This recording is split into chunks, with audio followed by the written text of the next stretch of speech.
네, 말씀드렸듯이 김건희 특검팀이 현재 윤석열 전 대통령에 대한 체포영장 집행을 서울구치소에서 시작을 했습니다.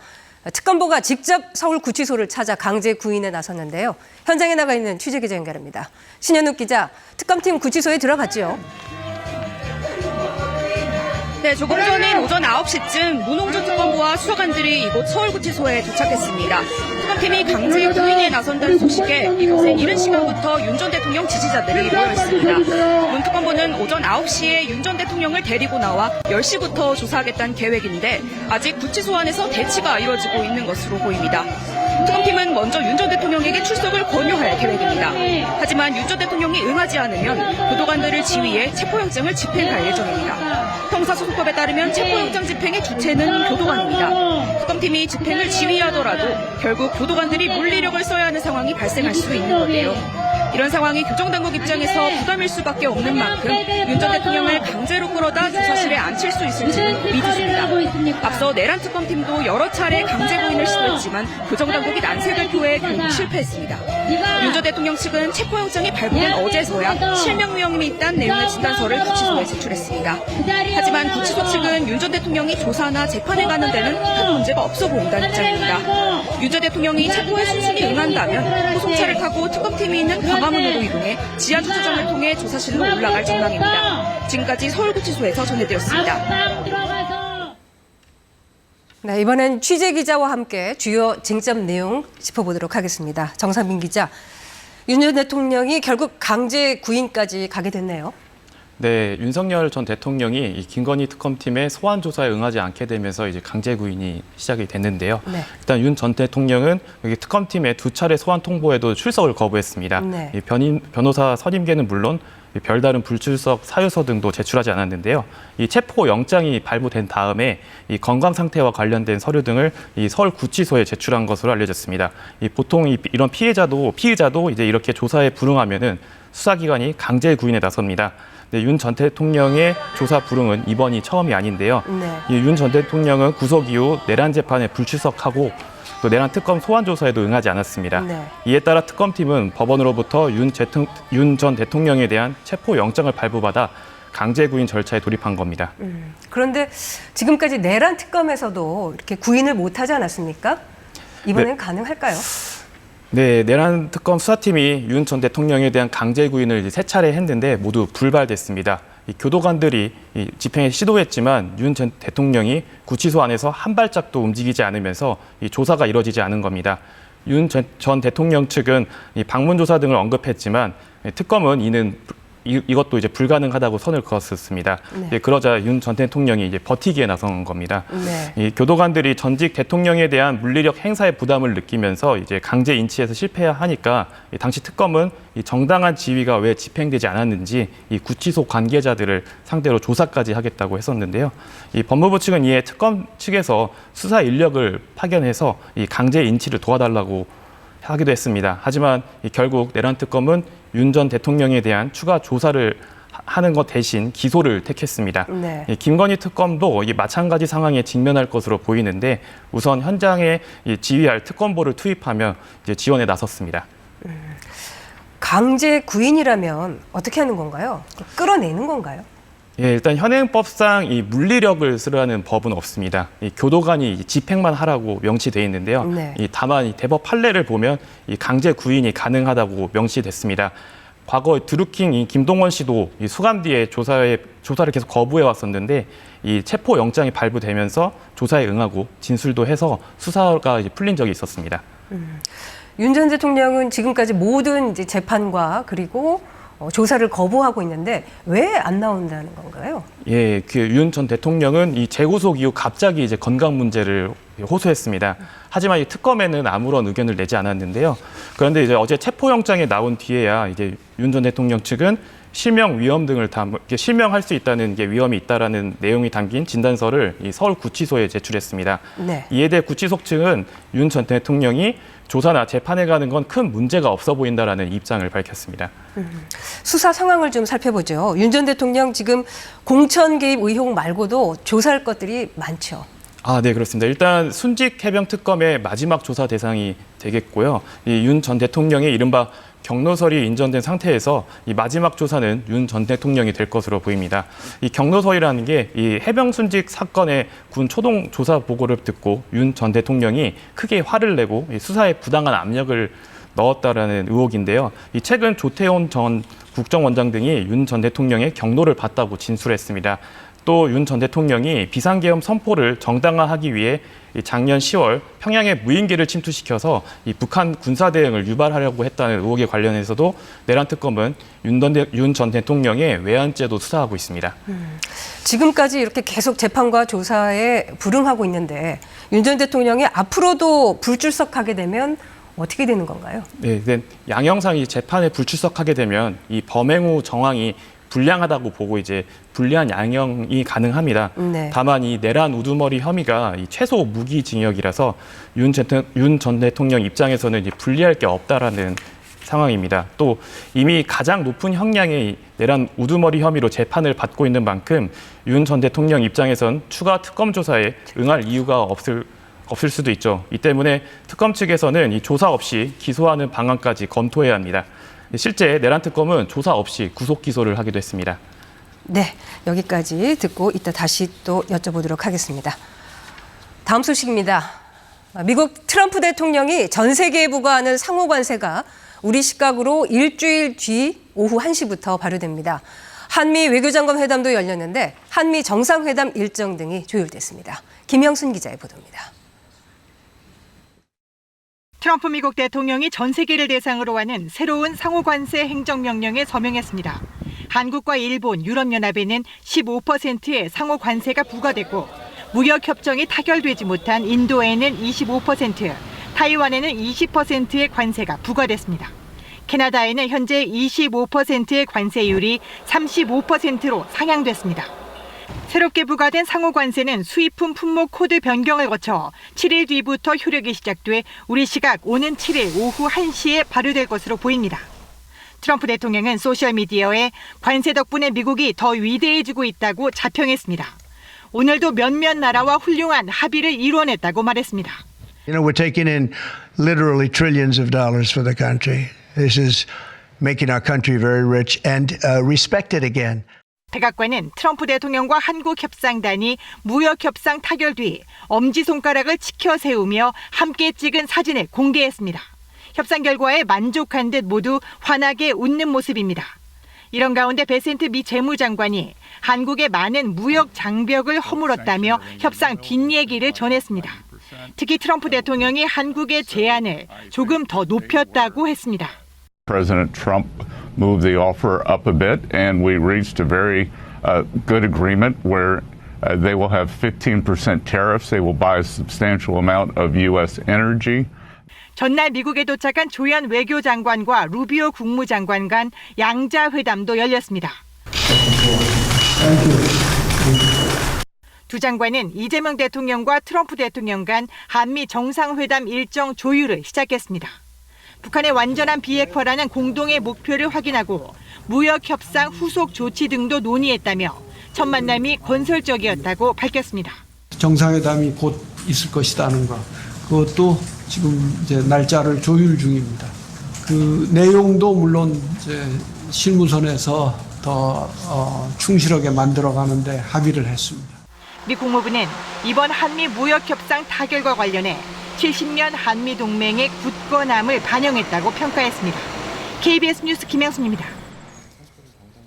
우리 정부는 쌀과 소고기는 지켰다라고 했고 트럼프 미국 대통령은 한국이 농업도 개방한다고 자신의 소셜미디어에 밝혔는데요. 어떤 차이인 건지 이수영 기자가 보도합니다. 농민들이 사과 모양 얼음 조형물을 깨트립니다. 이번 협상으로 본격적인 사과 수입 압박이 시작될 것이라 우려합니다. 사과 등의 검역 절차는 트럼프 대통령이 관심을 보인 사안. 정부는 우리 시장은 99.7%가 개방돼 있고 농업 분야 10개 내외 품목만 유보돼 있을 뿐이라며 검역 절차 개선 등 비관세 장벽 해소를 논의하겠다고 했습니다. 미국산 사과도 시장은 개방돼 있지만 검역 단계를 넘지 못해 수입되지 않고 있습니다. 8단계 가운데 2단계에 머물러 있는데 남은 단계를 다 거치려면 적어도 1년 반은 걸릴 걸로 보이지만 농민들은 반발합니다. 우리는 이미 가수 화상병이라는 뼈아픈 경험을 했습니다. 작은 검역의 실수 한 번이 2천억이 넘는 피해와 먹거리의 불안을 가져올 수밖에 없는 현실입니다. 유전자 변형 농산물 수입도 부처 4곳의 심사를 거쳐야 해서 오래 걸린다는 게 미국의 불만입니다. 2018년 미국 회사가 신청한 유전자 변형 감자에 대한 심사도 여전히 결론을 내지 못한 상태. 올해 들어 속도를 내면서 마지막 식약처 심사만 남았습니다. 다만 유전자 변형 작물에 대한 소비자 불안을 고려하면 제도적 준비가 필요합니다. GMO 완전 표시제나 생명공학 기술 제품인 것을 표기하는 소비자들이 선택할 수 있는 다음 단계로 대응할 수 있는 방법도 있다고 생각되거든요. 한편 정부는 민감한 분야로 꼽혔던 30개월 이상 쇠고기 수입 해제와 쌀 수입 등과 관련해선 한미 간 고성도 오갔으나 추가 양보는 없었다고 강조했습니다. KBS 뉴스 이수연입니다. 어제 이재명 정부의 세제 개편안이 나왔습니다. 핵심은 증세인데요. 재정 적자가 너무 커서 세금을 더 걷어야 한다는 판단인데 어떤 세금을 얼마나 올릴 계획인지 김지숙 기자가 따져봤습니다. 단골 논란거리인 법인세 세율을 되돌립니다. 2000년대 이후 최고 세율 27%에서 22%까지 내렸다. 문재인 정부 첫해 25%로 올리고 윤석열 정부 첫해 24%로 내렸는데 다시 25%로 올린다는 계획입니다. 경제 상황과 세수 감소를 고려해 보면 현재로서는 실제 정책의 효과가 있었다는 것을 확인하기 곤란하다. 정부는 1%포인트 올려도 주요국 중 높은 편은 아니란 입장인데 기업 부담을 키운다는 논란이 예상됩니다. 증권거래세는 0.2%로 환원합니다. 거래세 인하의 전제 조건이었던 금융투자소득세가 무산됐기 때문입니다. 이런 증세 조치로 한 해 세수가 8조 원 정도 늘 걸로 보고 있습니다. 코로나19 이후 재정 적자는 매년 100조 원 안팎, 올해도 최소 50조 원을 넘을 걸로 보입니다. 세입학 중에 한 번 정도 임기 내에 있어야 적자를 어느 정도 축소해 가면서 적인 재정 지출도 할 수 있는 거거든요. 주식을 사고 판 차익에 소득세를 매기는 대상도 넓힙니다. 지금은 한 종목을 50억 원 이상 보유해야 과세하지만 10억 원 이상 보유로 기준을 낮춥니다. 반대로 배당 소득은 세금을 깎습니다. 요건을 갖춘 고배당 기업의 배당금은 분리 과세해서 최고 세율을 45%에서 35%로 낮춥니다. 당초 여당 의견보다 최고 세율을 높여 부자 감세 논란은 덜해지겠지만 국내 주가를 부양하기에 감세폭이 적다는 반론도 상당합니다. KBS 뉴스 김지숙입니다. 내란 공모 혐의를 받고 있는 이상민 전 행정안전부 장관이 구속됐습니다. 특검은 한덕수 전 총리와 다른 국무위원들의 수사에도 속도를 낼 것으로 보입니다. 현희슬 기자입니다. 서울중앙지법이 내란 중요 임무 종사 등의 혐의를 받는 이상민 전 장관에 대해 구속영장을 발부했습니다. 김용현 전 국방부 장관에 이어 비상계엄 관련해 구속된 윤석열 정부 두 번째 국무위원입니다. 법원은 이 전 장관이 증거를 인멸할 염려가 있다고 판단했습니다. 이 전 장관은 어제 오후 2시부터 약 4시간 동안 열린 구속영장 심사에서 혐의를 부인했지만 결국 구속을 면치 못했습니다. 언론사 단전 단수짓이 정말 없었나요? 내란 가담했다는 특검 주장은 어떻게 좀 생각하십니까? 이 전 장관은 지난해 비상계엄 당시 윤석열 전 대통령의 지시로 언론사의 단전, 단수를 경찰청과 소방청에 전달한 혐의 등을 받고 있습니다. 또 지난 2월 헌법재판소 등에서 허위로 증언한 혐의도 받습니다. 이 전 장관은 줄곧 혐의를 부인해왔습니다.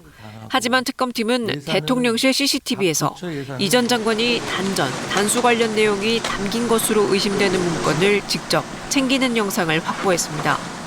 특검팀은 지난달 28일 구속영장을 청구하고 약 300쪽의 의견서와 160여 장의 파워포인트를 준비하며 구속의 필요성을 주장했습니다. 특검팀이 이 전 장관의 신병을 확보하면서 한덕수 전 국무총리와 다른 국무위원들에 대한 수사도 속도를 낼 것으로 보입니다. KBS 뉴스 현희슬입니다. 이번엔 KB증권 연결해서 오늘의 주식시장 알아보겠습니다. KB증권입니다. 국내 증시 약세로 출발했습니다. 코스피 시장 2% 넘게 하락하며 3,200선 밑으로 밀려났고 코스닥 시장도 3% 넘게 급락 중입니다. 이 시각 현재 코스피는 84.08포인트 하락한 3,161.36에 코스닥은 26.47포인트 내린 778.77에 거래되고 있습니다. 예상보다 높아진 물가 부담과 기술주 차익 매물 출회에 간밤 미국 증시는 하락했습니다. 코스피 시장에서 개인은 순매수를, 외국인과 기관은 팔고 있습니다. 기계 장비와 증권 등 대부분 업종이 하락하고 있습니다. 한화오션 역대 신고가를 새로 썼고 코스피 시장에 상장한 대한조선 공모가 대비 강세입니다. SK하이닉스는 4거래일 만에 조정을, LG 생활건강 등 화장품과 방산, 금융주 부진합니다. 코스닥 시장에서도 알테오젠과 펩트론 등 제약바이오주를 비롯해 하락 종목이 우세한 가운데 스피어 상한가가 눈에 띕니다. 이 시각 현재 달러화에 대한 원화 환율은 1,396원 20전에 거래되고 있습니다. 지금까지 KB증권이었습니다. 네, 앞서 보셨듯이 김건희 특검팀이 현재 윤석열 전 대통령에 대한 체포영장 집행을 서울구치소에서 시작을 했습니다. 특검보가 직접 서울구치소를 찾아 강제 구인에 나섰는데요. 현장 취재기자 연결합니다. 신현욱 기자, 이제 1시간이 조금 안 됐는데 지금 상황은 어떻습니까? 동물 새끼가 지랄해서 음악을 한번 틀겠습니다. 네, 조금 전인 오전 9시쯤 문홍주 특검보와 수사관들이 이곳 서울구치소에 도착했습니다. 특검팀이 강제 구인에 나선다는 소식에 이곳에도 지지자들이 많이 모여 있습니다. 특검보는 오전 9시에 윤 전 대통령을 데리고 나와 10시부터 조사하겠다는 계획인데 아직 구치소 안에서 대치가 이루어지고 있는 것으로 보입니다. 특검팀은 먼저 윤 전 대통령에게 출석을 권유할 계획입니다. 하지만 윤 전 대통령이 응하지 않으면 구도관들을 지휘해 체포영장을 집행할 예정입니다. 형사소송법에 따르면 체포영장 집행의 주체는 구도관입니다. 특검팀이 집행을 지휘하더라도 결국 구도관들이 물리력을 써야 하는 상황이 발생할 수 있는 건데요. 이런 상황이 구정당국 입장에서 부담일 수밖에 없는 만큼 윤 전 대통령을 강제로 끌어다 조사실에 앉힐 수 있을지는 모르겠습니다. 앞서 내란 특검팀도 여러 차례 강제 구인을 시도했지만 구정당국이 난색을 토해 결국 실패했습니다. 윤 전 대통령 측은 체포영장이 발부된 어제서야 실명령이 있다는 내용의 진단서를 구치소에 제출했습니다. 하지만 구치소 측은 윤 전 대통령이 조사나 재판에 가는 데는 큰 문제가 없어 보인다는 입장입니다. 윤 전 대통령이 체포에 수순이 응한다면 수차를 거부한 특검팀이 광화문으로 이동해 지하주 조작을 통해 조사실로 올라갈 전망입니다. 지금까지 서울구치소에서 전해드렸습니다. 네, 지금 구치소 앞 현장에 지지자들의 그 소음이 너무 커서 기자의 소리가 잘 들리지 않았는데요. 시청자 여러분의 양해 바랍니다. 이번엔 김건희 특검 사무실로 가보겠습니다. 특검팀은 윤 전 대통령 출석에 대비해서 조사를 준비하고 있는데 현장 취재기자 연결합니다. 허지영 기자, 윤 전 대통령 어떻게 조사를 받게 됩니까? 네, 특검이 윤석열 전 대통령 구인에 성공한다면 조사는 13층 조사실에서 시작될 전망입니다. 특검팀 관계자는 윤 전 대통령이 조사실 2개 크기의 비교적 넓고 여유 있는 공간에서 조사를 받는다고 설명했습니다. 윤 전 대통령이 그동안 건강 이상을 호소해왔지만 별도의 의료진이 대기하진 않는 것으로 파악됐습니다. 이번 조사에는 부장검사 1명과 수사관 2명 이상이 배석할 예정입니다. 윤 전 대통령이 체포되면 특검팀은 공천 개입 의혹을 조사할 예정입니다. 윤 전 대통령 부부는 2022년 대선 전 명태균 씨로부터 무상 여론조사를 받은 대가로 김영선 전 의원의 공천 등을 도운 혐의를 받고 있습니다. 명 씨는 오늘도 특검 조사를 받을 예정인데요. 윤 전 대통령이 체포돼 조사를 받을 경우 명 씨와 대질 신문이 이루어질지도 관심입니다. 다만 체포가 불발될 가능성이 여전히 남아 있습니다. 윤 전 대통령이 체포돼도 조사에서 무응답으로 일관할 가능성도 있습니다. 이에 대비해 특검팀은 윤 전 대통령에 대한 조사 없이 기소할 수 있도록 각종 증거와 진술을 모으는 데 주력할 계획입니다. 최근엔 윤상현 국민의힘 의원이 김영선 전 의원 공천 관련 윤 전 대통령 전화를 받은 적이 있다고 진술하기도 했습니다. 특히 다음 주에는 김건희 여사에 대한 조사가 예고돼 있는데요. 공천 개입 의혹에 윤 전 대통령 부부 모두가 연루된 만큼 특검팀은 김 여사에 대해서도 이 부분을 조사한 뒤 기소를 준비할 것으로 보입니다. 지금까지 광화문 김건희 특검 사무실 앞에서 KBS 뉴스 서지영입니다. 네, 계속해서 취재 기자와 함께 주요 쟁점 상황 짚어보도록 하겠습니다. 정상빈 기자, 앞으로도 남은 수사가 많은데 조사할 게 많이 있죠, 윤 전 대통령? 네, 그렇습니다. 윤석열 전 대통령은 순직 해병 특검의 마지막 조사 대상이 되겠죠. 윤 전 대통령의 이른바 경로설이 인정된 상태에서 이 마지막 조사는 윤 전 대통령이 될 것으로 관측됩니다. 이 경로설이란 게 이 해병 순직 사건의 군 초동 조사 보고를 듣고 윤 전 대통령이 크게 화를 내고 이 수사에 부당한 압력을 끼쳤다는 의혹인데요. 이 최근 조태용 전 국정원장 등이 윤 전 대통령의 경로를 봤다고 진술했습니다. 네. 또 윤 전 대통령이 이 비상계엄 선포를 정당화하기 위해서 지난해 10월 평양의 무인기를 침투시켜서 이 북한 군사 대응을 유발하려고 했다는 의혹과 관련해서도 내란 특검이 윤 전 대통령의 외환죄도 수사를 하고 있습니다. 네, 윤 전 대통령이 지금까지처럼 계속해서 이 재판과 조사에 응하지 않게 되면 어떻게 되나요? 네, 양형상 이 재판에 불출석하게 되면 이 범행 후 정황이 불량하다고 보고 이 불리한 양형이 가능합니다. 다만 내란 우두머리 혐의가 최소 무기징역입니다. 이 윤 전 대통령 입장에서는 불리할 게 없는 입장인데요. 또 이미 가장 높은 형량의 내란 우두머리 혐의로 재판을 받고 있는 만큼 윤 전 대통령 입장에선 추가 특검 조사에 응할 이유가 없습니다. 이 때문에 특검 측에선 조사 없이 기소하는 방안까지 검토해야 합니다. 실제 내란 특검이 이 조사 없이 윤 전 대통령을 구속 기소하기도 했습니다. 네, 이상민 전 장관도 오늘 새벽 구속이 됐는데 이 수사도 이제 윤 전 대통령을 향해서 가게 되는 거겠죠? 네, 그렇습니다. 이 전 장관 혐의가 이 비상계엄 당시 이제 언론사 등의 단수를 지시했다는 건데요. 근데 이제 특검은 이 전 장관이 윤석열 전 대통령으로부터 이 지시를 받아서 실행한 것으로 보고 있습니다. 네. 이 대통령실 CCTV에서 이 윤 전 대통령의 단수 지시를 적은 걸로 보이는 문건이 이 전 장관이 챙기는 모습도 이제 포착이 됐고, 이 같은 증거를 근거로 이 법원이 이 전 장관에 대한 구속영장을 발부하기도 했습니다. 네, 조금 전 상황은 윤 전 대통령이 아직 나오지 않은 모습이었는데 만약에 구인에 성공을 한다면 서울구치소에서 윤 전 대통령이 나오는 모습을 우리가 볼 수 있는 건가요? 네, 지금 저희 취재진이 나가 있는 곳이 이제 서울구치소 정문인데 이 주로 차로 드나드는 곳이기 때문에 이 호송차에 탄 채로 나오게 됩니다. 이 때문에 이제 구치소 앞에서는 이 모습을 보기는 어려울 것 같고요. 이 김건희 특검 사무실에 도착하면 이 출입구가 공개되어 있는 만큼 카메라 앞에 모습을 드러내게 됩니다. 네.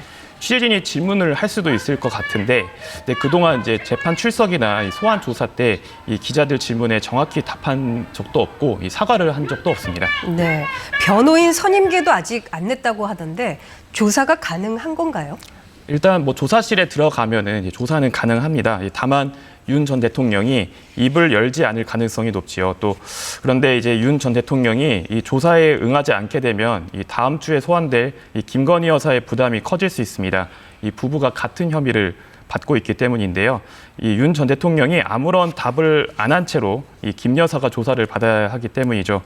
변호인들이 이 부분에 대한 전략도 아마 세우고 있을 걸로 보입니다. 네, 김건희 여사에 대한 그 조사 일정은 어떻게 됩니까? 예, 일단 김건희 여사는 다음 주 수요일이죠.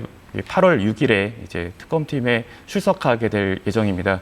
김건희 여사에 대한 16가지 지금 의혹이 있다 보니까 아마 이 조사가 이제 좀 길어질 걸로 보이는데, 김 여사 측은 지금 건강이 좋지 않다고 해서 일단 특검팀에 조사 시간을 좀 나눠달라. 네. 그리고 좀 건강을 위해서 좀 휴식권도 보장해달라 이렇게 요청을 일정 협의를 요청했죠. 일정의 협의를 요청했는데 일단 김건희 특검팀은 이를 이제 거부를 했습니다. 일단 특혜 의혹이 또 나올 수도 있는 상황이잖아요. 네. 네, 알겠습니다. 여기까지 듣겠습니다. 정상빈 기자, 고맙습니다. 네, 감사합니다. 8월의 첫날 폭염의 기세는 여전합니다. 서울은 최저기온이 27.8도로 13일 연속 열대야가 나타났습니다. 서울의 7월 열대야 일수는 지난 밤까지 총 23일로 역대 최다 기록을 한 번 더 갈아치웠습니다. 전국에 폭염경보가 내려진 가운데 주말에도 열대야가 나타나는 곳이 많겠고요. 한낮에는 전국의 최고 체감 온도가 35도 안팎까지 올라가는 무더위가 기승을 부리겠습니다. 모레 일요일 밤에 제주도를 시작으로 다음 주 월요일에는 서쪽 서쪽 지역에 비가 오겠습니다. 이 화요일과 수요일에는 중부지방 곳곳에 비가 이어지겠는데요. 다음 주에는 비 소식이 있어서 극심한 더위는 다소 누그러지겠습니다. 오늘은 전국에 가끔 구름이 많이 끼겠고요. 오후에는 강원 북부 산지에 소나기가 오겠습니다.